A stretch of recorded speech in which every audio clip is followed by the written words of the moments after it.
인터넷상에서 중고 제품을 사고 파는 경우가 많죠. 편리하긴 하지만 사기 사건에 말릴 가능성도 적지 않습니다. 법의 허점을 악용한 전문 사기꾼들이 기승을 부리면서 돈만 날리고 물건을 받지 못하는 사기 피해가 속출하고 있습니다.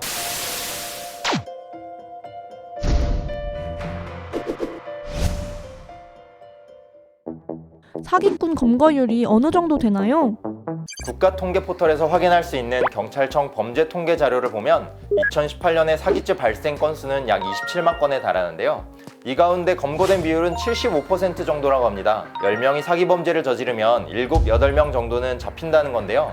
요즘 사기 범죄가 점점 지능적으로 발전하고 또 국외 조직과 연결되어 발생하고 있는 것을 감안하면 대단히 높은 검거율이라고 할 수 있습니다. 사기꾼을 잡으면 돈을 돌려받을 수 있나요? 안타깝게도 사기꾼을 잡는다고 해서 꼭 돈을 돌려받을 수 있다는 보장은 없습니다. 다만 돈을 돌려받을 수 있는 절차를 간편하게 하기 위해서 제도적 장치가 마련되어 있는데요. 피해자는 제1심 또는 제2심 형사공판의 변론 종결 시까지 소송이 진행 중인 법원에 배상명령을 신청할 수 있습니다. 배상명령이란 피해자가 민사소송 등을 별도로 제기하지 않고 가해자인 피고인에 대한 형사재판 절차에서 간편하게 피해 배상을 받을 수 있는 제도인데요. 자신의 사기 손해액이나 가해자와 합의된 손해배상액 등을 법원에 바로 청구할 수 있는 제도를 말합니다. 배상명령을 신청할 경우에는 앞서 말씀드린 것처럼 별도로 민사소송을 제기하지 않아도 소를 제기한 것과 동일한 효력을 누릴 수 있으니까요. 잊지 말고 꼭 신청하시면 좋겠습니다. 금액이 소액인 경우 어떻게 하는 게 좋을까요? 사기꾼이 사기 범죄를 통해서 얻은 돈을 이미 유흥비나 생활비로 탕진하는 경우가 많아서 사실 돈을 돌려받기는 매우 어렵다고 할 수 있는데요. 사실 저도 중고나라 사기 피해를 당한 적이 있습니다. 아내와 함께 놀러 가려고 제주도 해비치 호텔 숙박권을 30만 원에 저렴하게 사려고 했던 때인데요. 피해를 인지하자마자 경찰서에 달려가서 고소를 했는데도 경찰이 사실 요지부동이더라고요. 다만 이때 동일한 가해자에게 피해를 당한 여러 명이 있었는데 그중에서 아이폰을 사려다가 가장 많은 피해를 입으신 분이 그분이 솔선수범하셔서 오픈 채팅방을 만드시고 거기에 피해자들을 모아서 단체로 고소를 진행하시고 또 법원에 가해자에 대한 재판이 진행되는 동안 배상명령을 신청하시더라고요. 많은 분들이 배상명령을 함께 신청하셔서 일부라도 피해액을 다시 돌려받으셨는데 저는 사실 귀찮아가지고 신청하지 않았다가 돈을 한 푼도 돌려받지 못했습니다. 여러분은 이처럼 한 명 한 명 따로 가서 경찰서에 고소를 하면 수사가 진척이 더딜 수가 있는데요. 그러지 마시고 솔선수범하시는 분이 계시다면 거기에 합류하시거나 만약 솔선수범하는 분이 보이지 않는다면 먼저 나서서 피해자들을 모아서 경찰서에 한 번에 고소를 하시면 수사가 좀 빨리 진행될 수 있습니다. 사기꾼이 개인이 아니라 국외 조직이면 어떻게 되나요? 요즘에는 사기범이 국내에서 활동을 하더라도 국외 조직과 연결되어 있고 또 조직적으로 대포 통장이나 대포폰 등을 이용해서 범죄를 저지르는 경우가 많기 때문에 검거하더라도 자금의 경로를 추적하기가 어려울 뿐만 아니라 이미 돈을 국외로 반출한 경우가 많아서 돈을 돌려받기가 매우 어렵다고 볼 수 있습니다.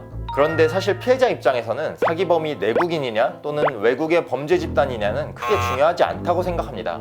일단 사기 범죄에 당했다고 생각하는 순간 경찰서에 바로 찾아가서 해당 범죄에 대한 수사를 개시할 수 있도록 고소장을 접수하는 것이 좋겠습니다. 수사기관이 수사를 원활하게 이어갈 수 있도록 그 범죄와 관련된 증거 자료들을 모아서 가시는 것도 좋겠는데요. 여기서 잠깐!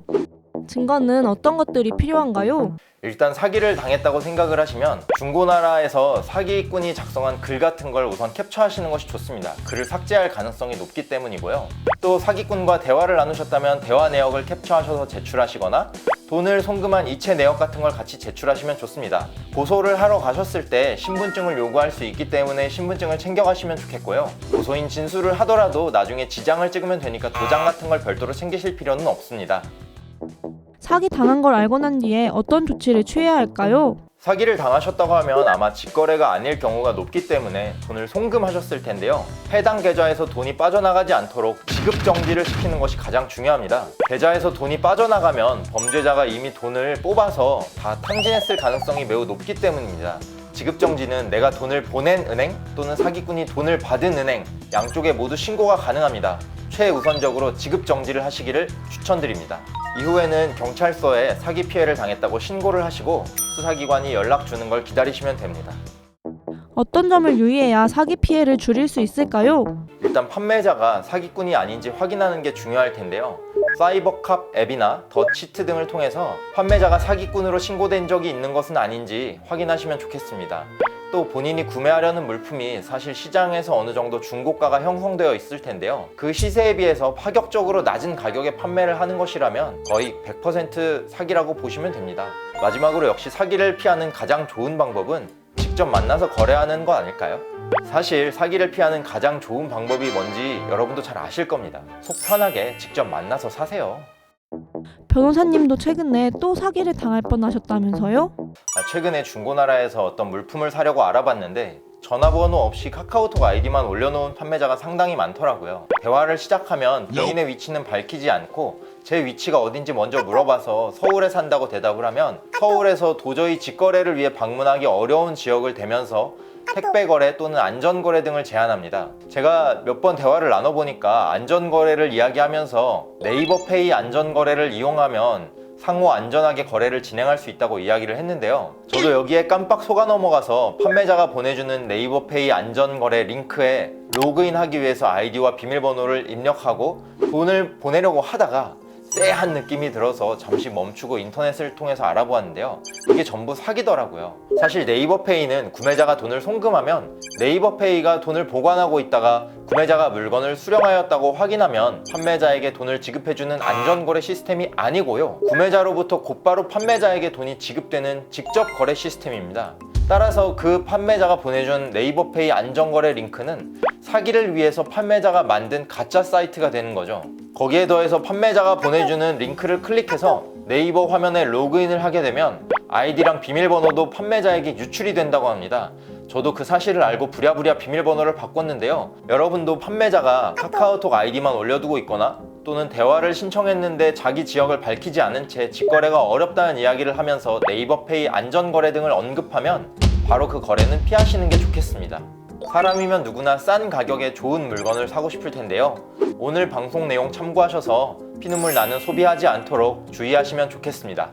오늘은 중고나라 사기에 관해서 알아봤는데요. 이 외에도 법률적인 문제로 끙끙 앓고 계신 분이 계시다면 편하게 댓글로 달아주세요. 저희가 댓글 확인하고 다음에 친절하게 알려드리도록 하겠습니다. 머니랩 구독과 좋아요 그리고 알람 설정까지 부탁드리고요. 지금까지 황호준 변호사였습니다.